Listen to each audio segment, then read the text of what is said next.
हिंदी में यूपीएससी की तैयारी से संबंधित प्रोग्राम्स को देखने के लिए सब्सक्राइब करें स्टडी IQ IAS हिंदी। आप सभी का एक बार पुनः स्वागत है स्टडी IQ IAS के हिंदी ऑनलाइन प्लेटफॉर्म पर। मेरा नाम है अभिषेक कुमार। आप सभी को ज्ञात होगा कि स्टडी IQ 2.0 2 फरवरी को लॉन्च हुआ था और इसके तहत लॉन्च होने वाले प्रथम बैचेस आज अर्थात 10 फरवरी से प्रारंभ हो रहे हैं। यदि अभी तक आप इन बैचेस का पार्ट नहीं बने हैं तो मेरा आपको सजेशन रहेगा कि आज ही इन बैचेस का पार्ट बने। कारण यह है कि 11 फरवरी से इन बैचेस में कक्षाएं प्रारंभ होंगी। आज ओरिएंटेशन सेशन की क्लास थी। 11 फरवरी से यूपीएससी के 4 स्तंभ कहे जाने वाले में से एक सब्जेक्ट अर्थात हिस्ट्री से ये कक्षाएं प्रारंभ हो रही हैं, जो कि आपके साथ दिलीप कुमार सर कंप्लीट करेंगे। यूपीएससी के 4 पिलर से मेरा आशय है geography, environment, ecology, history, economy और साथ में पॉलिटी। ये 4 सब्जेक्ट कोर माने जाते हैं, इसीलिए अक्सर जो क्लासेस प्रारंभ होती हैं वो इन्हीं सब्जेक्ट से प्रारंभ होती है। तो भाई 11 फरवरी से ये क्लासेस प्रारंभ है। 18 महीने का या फिर इसमें लगभग 14 महीने का हमने कोर्स प्री प्लान कर लिया है। 3 प्रकार के इसमें बैचेस हैं अर्थात सिल्वर, गोल्ड और प्लेटिनम। अब ये आप अपनी क्षमता के अनुसार किस बैचेस में आपको ज्वाइन होना है ये डिसाइड करें। नीचे कमेंट सेक्शन में लिंक दिया हुआ है, इस लिंक पर जाकर आप क्लिक करें और डायरेक्ट वेबसाइट पर विजिट करेंगे तो आप AKV लाइव कोड का यूज करके इन बैचेस को बहुत ही कम प्राइस में और मैक्सिमम डिस्काउंट में अवेल कर सकते हैं। चलिए प्रारंभ करते हैं। और साथ ही साथ यदि आपको इन वीडियोस की PDF और साथ में कोई भी आगामी अपडेट चाहिए होता है तो आप मेरे Telegram channel Abhishek Kumar geography से जुड़ सकते हैं और ये है मेरे तमाम प्रकार के सोशल मीडिया प्लेटफॉर्म, आप इनसे भी ऐड ऑन हो सकते हैं। चलिए प्रारंभ करते हैं आज का सेशन, जिसमें पहला प्रश्न है कि निम्नलिखित में से कौन सा एक कथन सही नहीं है। सबसे पहला है कि पश्चिमी घाट अपने उत्तरी क्षेत्र में अपेक्षाकृत अधिक ऊंचाई वाला क्षेत्र है। भाई जब भी आप वेस्टर्न घाट माउंटेन का अध्ययन करते हैं, जब भी आप पश्चिमी घाट पर्वत के बारे में अध्ययन करते हैं तो मैंने बार बार ये बात बताई है कि पश्चिमी घाट पर्वत की सबसे ऊंची चोटी है अनाईमुदी, जो कि एक्चुअली आती है कहां पर, दक्षिण में, अर्थात जहां पर आपको नीलगिरी पर्वतीय क्षेत्र देखने के लिए मिलेगा। सदर्न हिल कॉम्प्लेक्स दिखाई देता है, उसी का पार्ट है ये अनाईमुदी पर्वतीय चोटी। मतलब कि ये साउथ में है, केरल और तमिलनाडु की ये सीमा पर आपको मौजूद दिखाई दे रही है। इसकी हाईएस्ट पीक जब दक्षिण में है, दैट मींस कि उत्तर से दक्षिण में जाने पर इसकी जो हाइट है ये इंक्रीज होती है, ये बढ़ती है, ये बात आपको पता है। और यहां पर बोला गया है कि पश्चिमी घाट अपने उत्तरी क्षेत्र में अपेक्षाकृत ऊंचे हैं। तो बताइए सही होगा या गलत? गलत होगा, क्योंकि पहला स्टेटमेंट ही ये है कि चाहे ऊंचाई की बात की जाए या फिर चाहे चौड़ाई की बात की जाए, ऊंचाई और चौड़ाई दोनों ही पश्चिमी घाट में जब आप नीचे से ऊपर से नीचे की ओर आते हैं अर्थात नॉर्थ टू साउथ आते हैं, तो नॉर्थ टू साउथ आने पर ये दोनों ही इंक्रीज होती हैं, ये दोनों ही बढ़ती हैं। ठीक है, स्टेटमेंट यदि उल्टा हो जाता कि भाई यहां दक्षिण से उत्तर में जाने पर ऊंचाई घटती है तो सही होता है, ये वाला स्टेटमेंट गलत है। अब चूंकि यहां पर कथन 1, 2, कथन 2, 3 ऐसे वाले कोई ऑप्शन नहीं है, इसलिए हमको पहला कथन मिल गया है कि यह गलत है। परंतु आगे यदि समय है तो हम थोड़ा सा और पढ़ लेते हैं। अनाईमुदी पश्चिमी घाट का सबसे ऊंचा शिखर है। मैंने अभी बताया कि अनाईमुदी पश्चिमी घाट पर्वत का सबसे सर्वोच्च शिखर माना जाता है, बिल्कुल सही है। तापी नदी सतपुड़ा के दक्षिण में प्रवाहित होती है, बिल्कुल सही है, क्योंकि सतपुड़ा के बारे में मैं अभी आगे डिस्कस करूंगा। इसके उत्तर में नर्मदा नदी की भ्रंश घाटी और दक्षिण में ताप्ती नदी की भ्रंश घाटी है, दोनों ही खंबात की खाड़ी में मुहाना बनाती हैं। और इन्हीं दोनों भ्रंश घाटियों के कारण जो सतपुड़ा है ये एक ब्लॉक माउंटेन अर्थात एक भ्रंशोत्थान पर्वत में काउंट किया जाता है। ठीक है, आगे नर्मदा तथा तापी नदी की भ्रंश घाटियां पुरानी भ्रंश घाटियां कहलाती हैं। हाँ, प्रायद्वीपीय भारत की सबसे पुरानी भ्रंश घाटियों में से एक मानी जाती हैं। अब देखिएगा सेकंड क्वेश्चन है, यहां पर कथन 1 दिया हुआ है, उसका कारण बताया गया है और ऑप्शन दिए हुए हैं और हमको यह ज्ञात करना है कि कौन सा ऑप्शन सबसे ज्यादा एप्रोप्रिएट माना जाएगा। देखिए, पहला है कि प्रायद्वीपीय भारत की पश्चिम की ओर बहने वाली नदियां डेल्टा नहीं बनाती, बिल्कुल सही है। यदि हम पश्चिम की ओर बहने वाली नदियों को शामिल करते हैं तो इसमें साबरमती, माही, नर्मदा, ताप्ती, ये तमाम प्रकार की नदियों को इसमें शामिल किया जाता है। Just a second, my God, close it. चलिए चलिए चलिए चलिए चलिए, देखिएगा भाई, यदि हम प्रायद्वीपीय भारत को देखते हैं तो यह है हमारा पेनिनसुलर इंडिया अर्थात दैट इज कॉल्ड प्रायद्वीपीय भारत वाला सेक्शन। जब आप नीचे की ओर आएंगे तो देखें अब यहाँ पर कौन कौन सी नदियां प्रवाहित होती हैं। तो सबसे पहले तो इस सेक्शन में आती है लूनी और ये अपना मुहाना बनाती है कच्छ के रण में।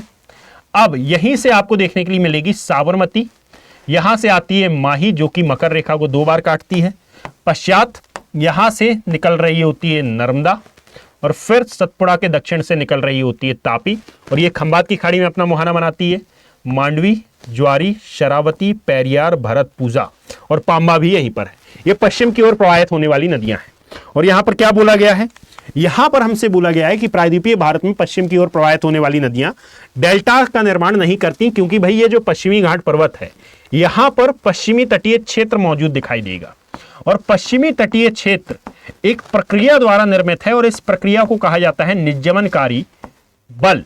निज्जमनकारी बल मतलब कि असल में ये एक जलमग्न तट का उदाहरण है और इसीलिए यहां पर आपको समुद्र तट नजदीक देखने के लिए मिलता है और इसीलिए नदियों का वेग ज्यादा रहता है, पहाड़ से निकलती हैं और डायरेक्टली अपने साथ अवसाद को लेकर अरब सागर में मिल जाती हैं और यही कारण है कि ये कभी भी डेल्टा का निर्माण नहीं करती। बंगाल की खाड़ी में इसका उल्टा होता है, ये नदियां अपने साथ कोई जलोदर्शक नहीं ले जाती हैं। बिल्कुल सही, यही बात मैंने बोली कि ये डेल्टा का निर्माण क्यों नहीं करती हैं। मतलब कि आपको इन दोनों कथनों का ध्यानपूर्वक परीक्षण करना है और नीचे दिए गए कूट का प्रयोग कर इन प्रश्नों के उत्तरों का चयन करना है। तो एक और आर दोनों सही हैं और आर ए की सही व्याख्या करता है, स्पष्टीकरण है, यह तो बिल्कुल सही मान लिया जाएगा, परंतु आगे भी पढ़ लेते हैं तो दोनों ही सही हैं और आर ए का सही स्पष्टीकरण नहीं है। ये नहीं क्योंकि कर रहा है ना भाई कि क्यों नहीं बना रही है डेल्टा।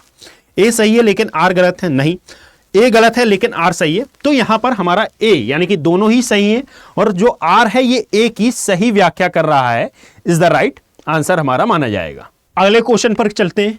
तो एक दो सूचियां दी गई हैं, सूची 1 और सूची 2, इनको सुमेलित करना है और सूचियों के नीचे दिए गए कूट का प्रयोग करके, ठीक है।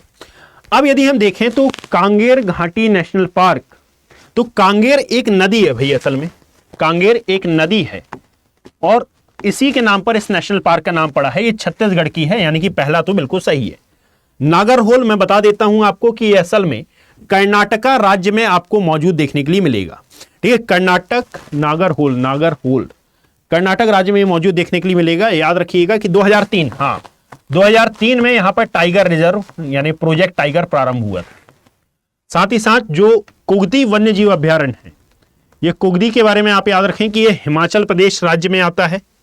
हिमाचल प्रदेश का ये सेकेंड लार्जेस्ट, दूसरा सबसे बड़ा राष्ट्रीय उद्यान है। फर्स्ट कौन सा है ये आप मुझे कमेंट सेक्शन में बताएंगे अभी, ठीक है, कि फर्स्ट सबसे बड़ा राष्ट्रीय उद्यान कौन सा है हिमाचल प्रदेश का। आफ्टर दैट याद रखो कि सुल्तानपुर ये हरियाणा का है, यानी कि सही क्रम क्या हुआ, तो 1 आया, 1 के बाद 4 आया, 4 के बाद 3 आया और फिर आया यहां पर 2, ठीक है। गुड़गांव वाले एरिया में यानी कि गुरुग्राम के आसपास वाले रीजन में आपको देखने के लिए मिलेगा। सुल्तानपुर पक्षी विहार के नाम से इसको जाना जाता है। 1432 इज द राइट आंसर।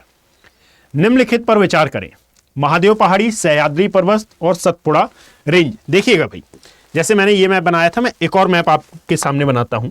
यदि भारत का मैप आप देखेंगे तो ये है भाई LOC वाला सेक्शन, ये है हिमाचल प्रदेश वाला एरिया, उत्तराखंड वाला एरिया दैट इज सिक्किम, और यहां से चालू होता है नॉर्थ ईस्ट इंडिया वाला भाग, यह है LOC। यहां पर आता है जम्मू कश्मीर, पंजाब, राजस्थान, गुजरात एंड देन यहां से कंपीट करते हुए यह हमारा भारत, ठीक है। जब आप इस इंडिया के मैप को देखते हैं तो इसमें अलग अलग भौगोलिक क्षेत्र, अलग अलग भौगोलिक प्रदेश आपको देखने के लिए मिलेंगे। जैसे कि लाइक इस सेक्शन में यहां पर आपको मौजूद दिखाई देता है, यह है सतपुड़ा राष्ट्रीय उद्यान, सतपुड़ा पर्वत श्रृंखला वाला सेक्शन, ठीक है। इसमें यहां पर आता है मेनली राजपीपला। सतपुड़ा का अर्थ ही होता है 7 पहाड़ियों वाला क्षेत्र, जिनमें से एक पहाड़ी यहां पर आती है, एक है महादेव, और यहां पर आपको दिखाई देता है पश्चिमी घाट पर्वत वाला रीजन। और पश्चिमी घाट पर्वत को अलग अलग राज्यों में हम अलग अलग नाम से जानते हैं। उदाहरणार्थ जैसे महाराष्ट्र में जो है इसको नाम दिया जाता है भाई सह्याद्री का। जो आपको कर्नाटका में मिलेगी इसको कहा जाता है बाबा बूदन की पहाड़ी या फिर बाबा बूदन हिल। नीचे आते हैं तो नीचे आती है नीलगिरी पहाड़ी या फिर नीलगिरी हिल, और इसके नीचे आपको दिखाई देती है सदर्न हिल कॉम्प्लेक्स, यानी कि यह है अन्नामलाई, यह है पालनी पहाड़ी, और इस सेक्शन में नीचे की ओर आती है कार्डमम पहाड़ी, यानी कि केरला में कार्डमम, यहां पर है नीलगिरी, यहां पर आती है पालनी और ऊपरी भाग को कहा जाता है अन्नामलाई हिल। ठीक है, अब मैं आपको बता दूं कि इन वीडियोस में ये पॉसिबल नहीं हो पाता कि भाई मैं इंडिया का मैप पूरा का पूरा बनाऊं, और क्योंकि ये सब आप लोग पढ़ चुके हैं तो इन वीडियोस को वे स्टूडेंट भी देख रहे हैं जो एग्जाम को फेस कर रहे हैं, और वे स्टूडेंट भी देख रहे हैं जो अपनी इनिशियल स्टेज में है। तो इनिशियल स्टेज में है तो भाई अभी आपका ये पूरा पूरा टॉपिक कवर होगा यदि नहीं हुआ है तो। और वे स्टूडेंट जो इस वर्ष यूपीएससी की प्रिपरेशन कर रहे हैं उनके लिए आवश्यक होता है कि मैं जल्दी जल्दी थोड़ा सा बताऊं और मोटे मोटे आधार पर इसका जो एनालिसिस है वो कर दूं, ताकि वे भी इस वीडियो को देख पाएं। इसीलिए मैं ज़्यादा डिटेल में नहीं जाता, परंतु जब आप इन बैचेस से ज्वाइन होते हैं तो यहां पर हमारे पास पर्याप्त समय रहता है एक एक टॉपिक को बड़े ही सिंपल मैनर में, बड़े ही डिस्क्राइब मैनर में कंप्लीट कराने का, और इसीलिए ये बैचेस आपके लिए आवश्यक होते हैं। साथ ही साथ एक और बात याद रखिएगा कि ये बुक्स का सेट भी है। यदि आप मान लीजिए एनसीईआरटी पढ़ना चाहते हैं तो ये एनसीईआरटी का सेट है आपके लिए, इसको भी आप अवेल कर सकते हैं 1459 रुपए में AKV लाइव कोड का यूज करके। और साथ ही साथ ये है यूपीएससी प्रिपरेशन बॉक्स, यानी कि इसमें 18 बुक्स का सेट आपको अवेलेबल कराया जाएगा, इसको भी आप बाय कर सकते हैं। इसके अलावा किसी भी अन्य संसाधन की, यानी कि किसी भी अन्य बुक की आपको आवश्यकता नहीं पड़ेगी। तो इसके अकॉर्डिंगली यदि हम देखें कि भाई भारत में, यानी कि ये जो पहाड़ियां हैं इनका उत्तर से दक्षिण की ओर सही ऑर्डर क्या होगा, तो इसके सही ऑर्डर के तौर पर सबसे पहले तो भाई ऊपर की ओर महादेव आपको देखने के लिए मिलेगी।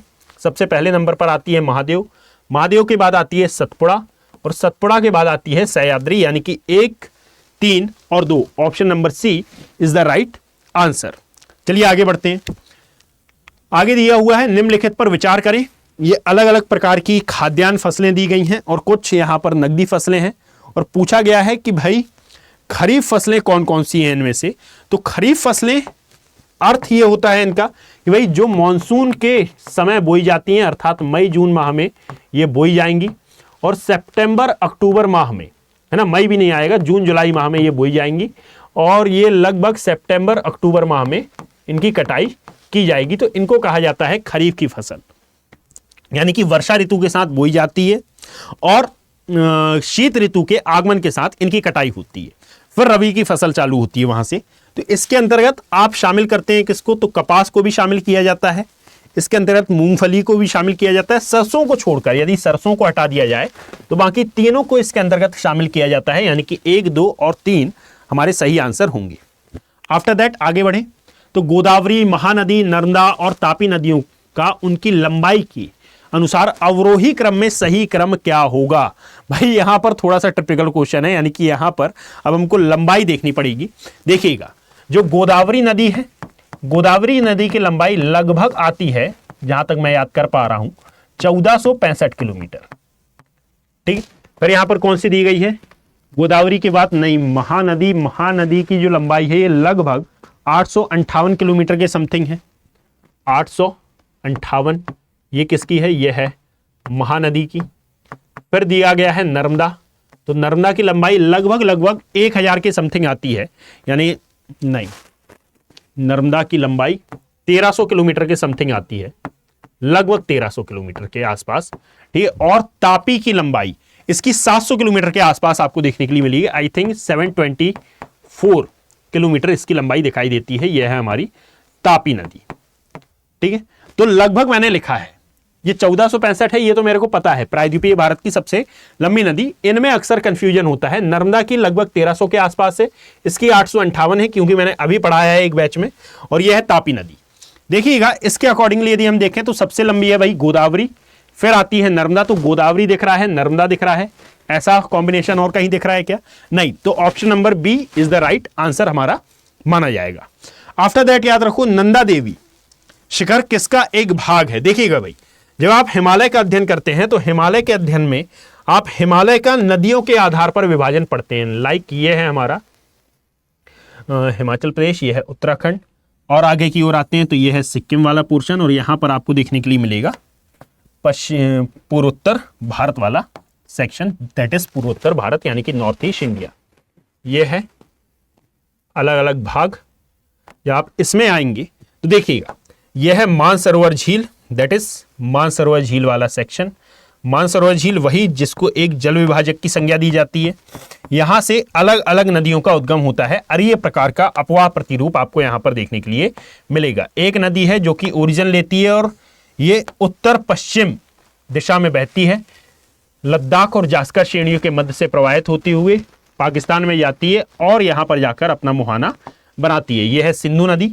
यहीं से एक और नदी निकलती है जो कि हिमाचल प्रदेश से भारत में प्रवेश करती है और सिंधु की सबसे बड़ी सहायक नदी है। इसके मध्य में जो हिमालयन क्षेत्र मौजूद दिखाई देता है, यहाँ पर अलग अलग श्रृंखलाएं हैं, जैसे कि लाइक पीर पंजाब श्रेणी है। यहाँ पर ऊपर की ओर आएंगे तो यहाँ पर लद्दाख श्रेणी है, सॉरी जास्कर श्रेणी है।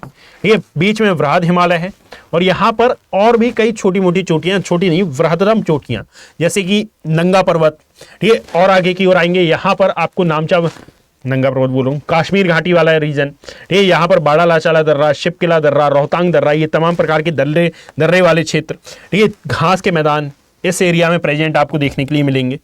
और ये जो हिमालय है इसको नाम दिया जाता है भाई कश्मीर या फिर पंजाब हिमालय। पंजाब हिमालय का मतलब ये नहीं है कि पंजाब में हिमालय है, इसका नाम है पंजाब हिमालय। यहीं से एक और नदी निकलती है जिसको कहा जाता है काली नदी, और इसके मध्य में जो हिमालय है इसको नाम दिया जाता है भाई कुमाऊं हिमालय। और उत्तराखंड राज्य में जो वृहद हिमालय है और इसमें जितनी भी चोटियां हैं, नंदा देवी है, बंदरपुच्छ है, कामेट है, त्रिशूल है, ये समस्त चोटियां हिमालय की नदी, हिमालय का जब हम नदियों के आधार पर विभाजन करते हैं तो ये कुमाऊं हिमालय के अंतर्गत काउंट की जाती हैं। इसी प्रकार से जो माउंट एवरेस्ट है, धौलागिरी है, मंकालू है, मनसालू है, यहां से निकलने वाली एक तीस्ता नदी है। इसके मध्य में आता है नेपाल हिमालय। ये समस्त चोटियां जिनके मैंने अभी नाम लिए ये नेपाल हिमालय का भाग मानी जाती हैं। और इसके आगे आता है आसाम हिमालय, अर्थात इसी मानसरोवर झील के पास से एक और नदी निकलती है जिस पर अभी हाल ही में बहुत ज्यादा ये करंट अफेयर के हिसाब से इंपॉर्टेंट हो गई है, क्योंकि भारत सियांग वैली प्रोजेक्ट यहां पर चला रहा है। यहां पर जो हिमालय है इसको नाम दिया जाता है आसाम हिमालय वाला रीजन। ये तो ये चार प्रकार के विभाजन आप करते हैं हिमालय के नदियों के आधार पर। एक व्यक्ति थे जिनका नाम था सिडनी बुराल्ड। ये सिडनी बुराल्ड ने हिमालय का नदियों के आधार पर विभाजन किया था। ठीक है, यानी कि यूपीएससी के सिलेबस में एक और लाइन इन्होंने जोड़ दी थी। ये कंसेप्ट याद रखिएगा। इसी के आधार पर यह क्वेश्चन बना है कि जो नंदा देवी शिखर है ये किसका भाग है। तो याद रखें ये उत्तराखंड में आता है, और उत्तराखंड में मैंने अभी बताया कि उत्तराखंड कुमाऊं हिमालय के अंतर्गत आता है। आसाम हिमालय के अंतर्गत अरुणाचल प्रदेश और आसाम का उत्तरी भाग आता है। नेपाल हिमालय के अंतर्गत धौलागिरी, अन्नपूर्णा, मसालू, मकालू, गौरीशंकर ये सभी आती हैं। पंजाब हिमालय के अंतर्गत कश्मीर घाटी, नंगा पर्वत, जास्कर श्रेणी, पीर पंजाब श्रेणी ये सभी आती हैं। तो इसका सही आंसर होगा क्या भाई? कुमाऊं हिमालय। चलिए आगे आते हैं। प्रायद्वीपीय भारत की पूर्व की ओर बहने वाली नदियों का उत्तर से दक्षिण की ओर सही क्रम क्या होगा? देखिए मैंने YouTube पर भी यह वीडियो कराया है, मैं यहां पर भी बता देता हूं दोबारा से कि जब आप प्रायद्वीपीय भारत की नदियों को देखते हैं तो प्रायद्वीपीय भारत की नदियों का अध्ययन आप दो आधार पर करते हैं। एक है पूर्व की ओर बहने वाली नदियां और एक आती हैं पश्चिम की ओर प्रवाहित होने वाली नदियां। YouTube पर मैंने पहले ही 100 से ज्यादा रिवर्स की प्लॉटिंग कराई है। यदि अभी तक आपने नहीं देखा है तो इंडियन ज्योग्राफी की सीरीज में जाकर आप देख लेना एक बार। क्विक रीजन के जरिए, क्विक रीजन में वो आपके लिए बहुत ज्यादा हेल्पफुल रहेगी।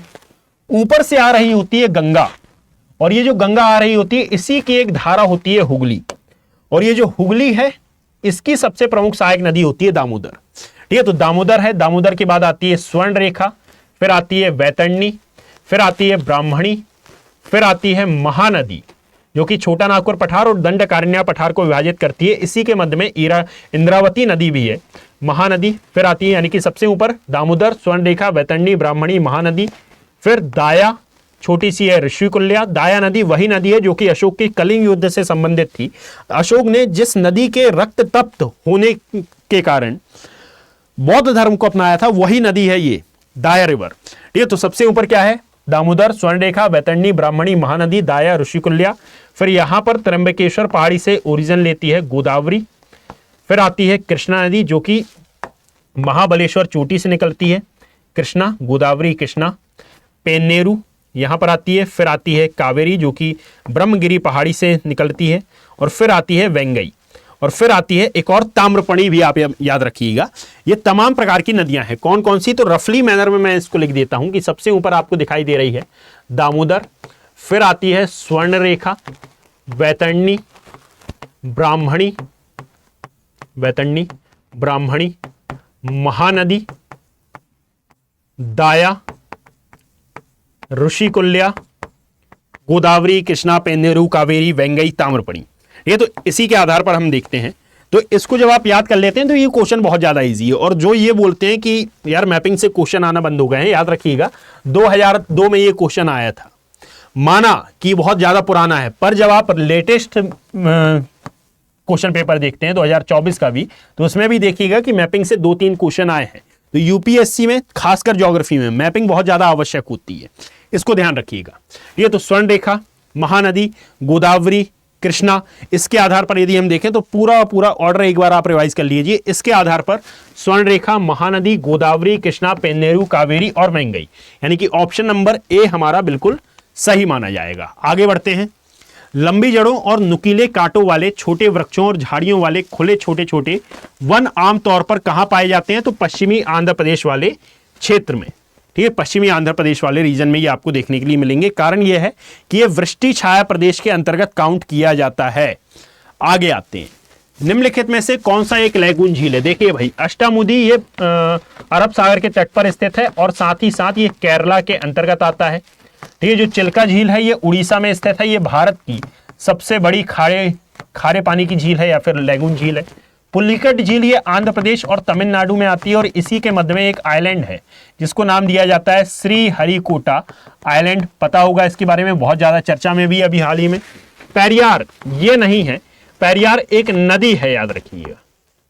ठीक है, ये एक नदी है। तो option number C is the right answer. Bharat की पूर्व की ओर बहने वाली निम्नलिखित में से कौन सी नदी नीचे की ओर मुड़ने के कारण रिफ्ट घाटी बनाती है? याद रखें, दामोदर। और दामोदर वास्तविकता में इसको कहा जाता है जैविक मरुस्थल। ये इसका करंट सिनेरियो है, बहुत ज्यादा चर्चा में थी क्योंकि दामोदर में कंटिन्यूअसली जो प्रदूषण है ये बढ़ रहा है, क्योंकि ये छोटा नागपुर पठार को 2 पार्ट्स में डिवाइड करती है। इस सिनेरियो में आपको ये पूरा कंसेप्ट याद रखना होगा। जैविक मरुस्थल क्या होते हैं, यदि इनके बारे में मैं बताऊं तो भाई एक ऐसा क्षेत्र या फिर एक ऐसी नदी जिसमें अवसादों के जमाव के कारण जो प्लांट्स हैं वो उगना बंद हो जाए। यानी कि मान लीजिए एक नदी है और एक नदी में आपने इतना ज्यादा अवसाद छोड़ा कि सूर्य का प्रकाश फुटिक जोन वाले क्षेत्र में नहीं पहुंच पाया, और फुटिक जोन वाले क्षेत्र में ना पहुंच पाने के कारण यहां पर नीचे जो प्लांट्स थे, इन प्लांट्स ने प्रकाश संश्लेषण की क्रिया बाधित कर दी। और जब इनमें प्रकाश संश्लेषण की क्रिया नहीं हो पाई तो फिर इन प्लांट्स की, अर्थात ये जो छोटी मोटी वनस्पतियां थी, इनकी डेथ होने लगी। और डेथ के कारण जब इनका जैविक अपघटन हुआ तो जैविक अपघटन के कारण जो जलखंड था, जलखंड में कार्बन डाइऑक्साइड का परसेंटेज बढ़ गया। और कार्बन डाइऑक्साइड का परसेंटेज बढ़ने के कारण जो अन्य जीव जंतु थे जो कि ऑक्सीजन को सह उत्पाद के तौर पर ऑक्सीजन को ग्रहण करते थे और कार्बन डाइऑक्साइड को छोड़ते थे, तो यहां पर एक पूरा जीवन चक्र आपको प्रभावित होता हुआ नजर आया। ठीक है, अब यदि इसका वीडियो चाहिए हो तो मैं एक प्रकार से ये जलखंड के मरुस्थलीकरण पर एक वीडियो लेकर आऊंगा, उसको आप डिटेल फॉर्म में देखिएगा। Is that clear?